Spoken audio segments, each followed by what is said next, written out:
Assalamualaikum warahmatullahi wabarakatuh. Salam sejahtera, salam kebajikan, salam hormat bagi kita semuanya. Alhamdulillahirabbil alamin. Wassalatu wassalamu ala asrofil anbiya'i wal mursalin Sayyidina wa maulana Muhammadin wa ala alihi wa sahbihi ajma'in. Puji syukur kehadirat Allah Subhanahu wa taala, pada hari ini alhamdulillah kita masih diberikan kesehatan, nikmat iman, nikmat sehat, nikmat panjang umur, sehingga kami dapat melaksanakan perintah ayahanda guru, tuan guru mursyid untuk menyampaikan dakwah online melalui channel-channel kami. Sholawat serta salam kami aturkan ke hadirat Nabi besar Muhammad SAW arwahul muqaddasah. Saudara-saudara sekalian yang berbahagia,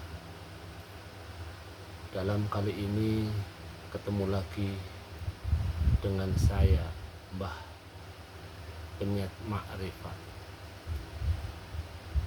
Pada kesempatan ini kami akan mengurai bagaimana sholat yang tegak lurus atau sholat yang tersambung dengan gelombang Allah Subhanahu wa ta'ala. Baik, pada dasarnya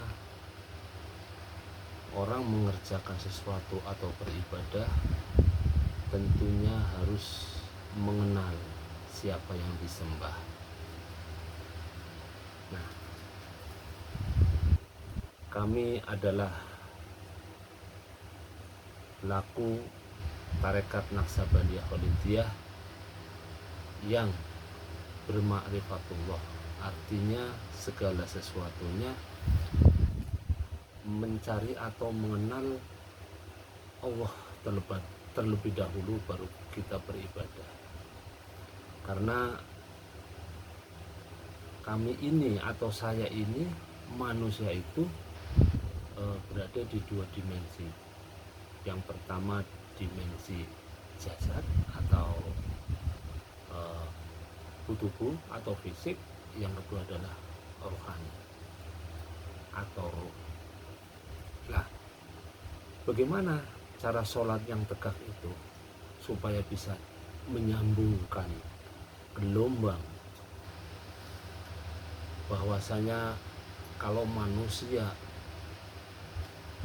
belum diaktifasi ruhnya, itu nggak akan mungkin bisa sampai, karena Allah itu sifatnya laisa kamitslihi syai'un. Tak bisa dibayangkan atau tidak serupa dengan apapun. Nah, nggak mungkin jasad kita ini yang masih kotor, apalagi kayak saya, mohon maaf, nggak mungkin bisa. Nah, karena di makrifat atau di tarekat Naqsabandi ada metodologinya, tentu udah pasti bagaimana cara kita bisa menyembah Allah atau sholat yang tegak, yaitu dengan proses awalnya, yaitu dengan mencari wasilah. Di dalam surat Al-Maidah ayat 35, ya ayyuhalladzina amanu taqullaha wabtahu ilaihil wasilah wajahidu fi sabilihi la'allakum tuflihun. Artinya, wahai orang-orang yang beriman, bertakwalah kepada Allah, carilah wasilah. Dia suruh mencari, carilah wasilah atau jalan untuk mendekatkan diri kepada Allah,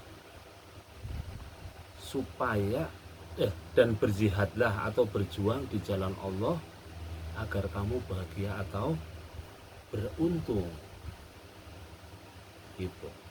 Jadi manusia itu atau umat manusia ya khususnya yang beragama Islam itu disuruh carilah wasilah, yaitu di surat Al-Maidah ayat 35, carilah wasilah wabtahu ilaihil wasilah wajahidu fisabilillah itu. Nah, setelah mencari wasilah ya, nanti urutannya itu ada yang disebut dengan penanaman nur, yaitu Asro 52, itu penanaman nur iman dan nur kitab. Nah, setelah itu baru tuh ditanaman nur iman dan nur kitab, supaya kita bisa membaca gelombang Allah Subhanahu wa Ta'ala yang sifatnya laisa kamitslihi syai'un.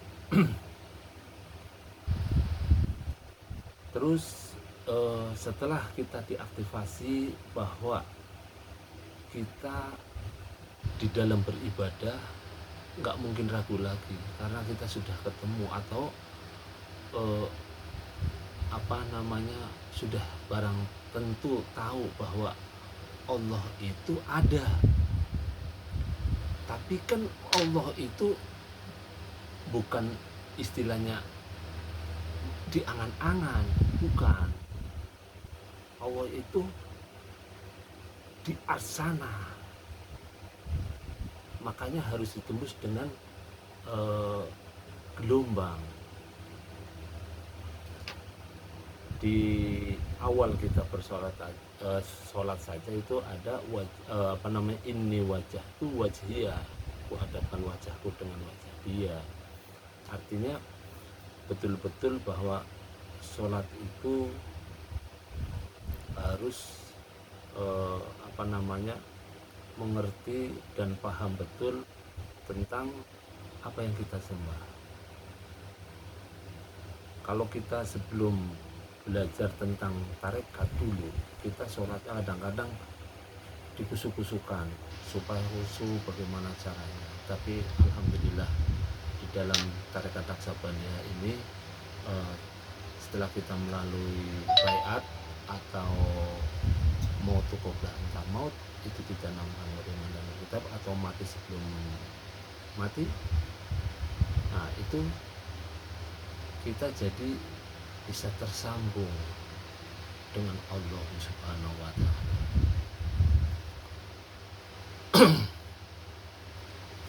Oleh karena itu kami hanya sekedar menyampaikan, barangkali ada baiknya ya kita ambil, yang buruknya kita sisihkan. Itu. Jadi bertarekat ini wajib. Jadi kalau kita belajar syariat saja itu fasik, belajar apa saja sindik. Makanya syariat atau tarekat itu adalah syariatnya hakikat untuk mencapai ma'rifatullah. Karena sholat ini ya, kalau kita belum diaktifasi, itu hanya sholat horizontal saja. Sholat horizontal itu adalah sholat syariat ya. Nah, kita harus tegakkan sholat yang vertikal atau sholat hakikat. Sholat hakikat adalah sholat menyambungkan ruh kita dengan Allah Subhanahu wa Ta'ala. Karena yang bakal diterima itu adalah ruh, bukan jasad, bukan hanya gerak-gerik kita setiap hari atau belajar sholat yang 5 waktu itu, bukan. Jadi kalau sudah mengenal Allah, syariatnya dijaga, itu lebih bagus dan wajib. Artinya tidak akan bakal sesat atau keliru, karena kita sudah tahu bahwa Allah itu laisa kamitslihi syai'un. Kalau ditembus dengan jasad, dengan badan kasar kita, nggak mungkin. Jadi saya ini belajar terus, dan alhamdulillah saya itu pelaku bahwa pentingnya bermakrifat itu di situ, supaya mencari jalan pulangnya, akan kembali, karena yang akan kembali itu roh. Ruh kita akan kembali ke maharu apabila orang itu sudah ditanamkan nur iman dan nur kita. Kalau belum ditanamkan nur iman dan nur kita tidak tahu bagaimana nasib kita nanti, kan gitu. Makanya sekali lagi, mudah-mudahan ini bermanfaat, terutama bagi kita atau bagi saya pribadi, dan mungkin hanya sekelumit saja pengetahuan kami kepada seluruh saudara-saudara yang belum bermakrifat. Mari kita sama-sama bermakrifat supaya ruh kita tersambung dengan Allah Subhanahu wa Ta'ala. Hanya itu saja. Ilahi anta maksudi wa ridhoka matlubi. Wassalamualaikum